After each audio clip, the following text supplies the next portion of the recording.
প্রধানমন্ত্রী গেছে, যাই বলছে কোন জায়গায় হাতি আর কোন জায়গায় ব্যাঙ রে, যাই বলছে এই জায়গায় ব্যাঙ। ব্যাঙ কোন জায়গায় থাকে খুঁজে দেখছে যে ব্যাঙের ছোট্ট একটা গর্ত। খেয়াল করে দেখছে গর্তটা এত ছোট যে ব্যাঙ সিধা হয়ে ঢুকে ভিতর দিয়ে আবার উল্টা হয়ে যে বের হবে উপায় নাই, এই জন্য ব্যাঙের গর্ত ছোট ও ব্যাগ গিয়ারেই ভিতরে ঢুকে, মানে পিছনে দিয়েই ঢুকে বসে, আবার যখন বের হওয়া লাগবে সিধা বের হয়। তো ভালো কথা, তাহলে গর্তের মাপও বোঝা গেছে, ব্যাঙের আকারও বোঝা গেছে। কয়বার ব্যাঙটা সরাতো, ব্যাঙ সরাইছে। ব্যাঙ সরাইয়া দেখে পুরাতন আমলে, সেই সকল সুলতানি আমলে মানুষের এরকম শুকনা টাকা ছিল না, আগে মানুষের পয়সা ছিল, আর পয়সার মধ্যে একটু ফুটা থাকতো, ব্রিটিশের ফুটা পয়সা, দেখছেন না? ওই রকম একটা পয়সা ব্যাঙের গর্তের মধ্যে রাখা আছে।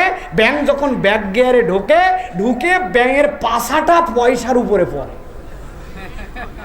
প্রধানমন্ত্রী বলছে আমার গবেষণা শেষ, চিন্তা ভাবনা যা করা লাগবে করে ফেলছি।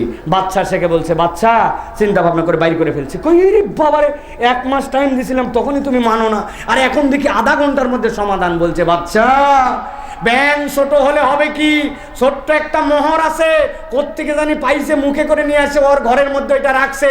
ব্যাগ গেরে যখন বসে ঠিক মতো শুতেও পারে না, পাছাটা ওর উপরে পড়ে, টাকার গরমে হাতির মুখে লাথি মারে।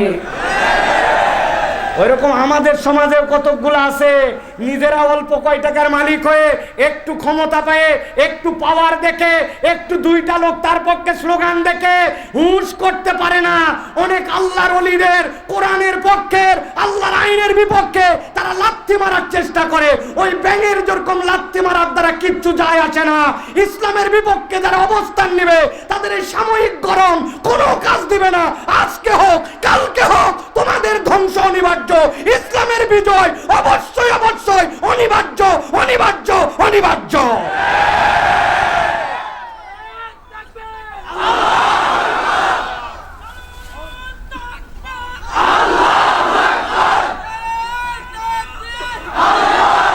ভালো করে খেয়াল করেন, আল্লাহ রাব্বুল আমিন বলছেন অপরাধ নম্বর 3 তাহলে কি?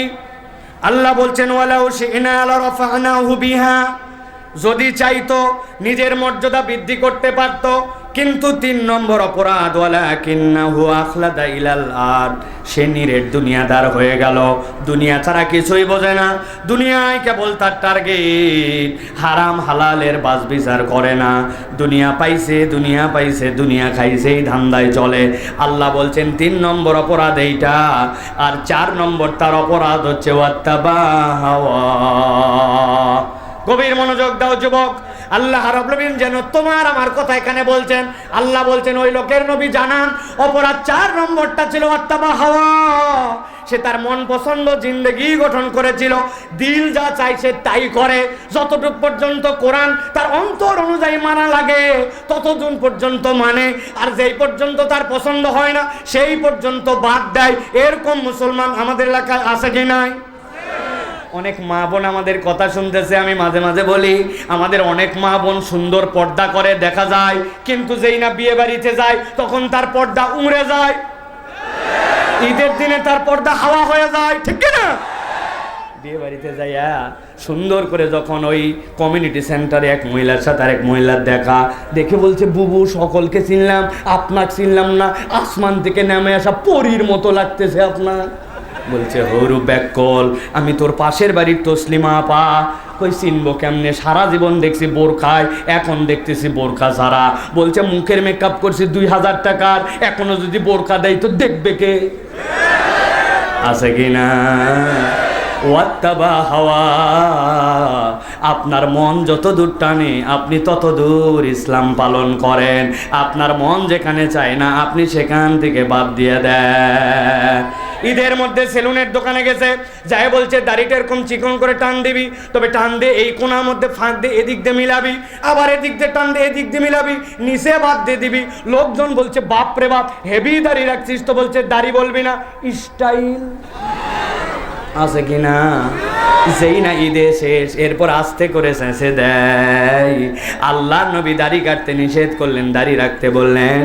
আর আপনি আপনার মন পছন্দ যখন দাড়িকে স্টাইল বানালেন, আল্লাহ বলছেন ওয়াত্তাবা হাওয়া। তার রোগ নম্বর 4 হচ্ছে তার মন যতটুকু টানে ততটুকু ইসলাম পালন করে, আর মন যখন বাদ দেয়, টান দেয়, তখন ইসলামও সেখান থেকে বাদ দেয়। এইরকম মুসলমান আমাদের সমাজে আছে কিনা?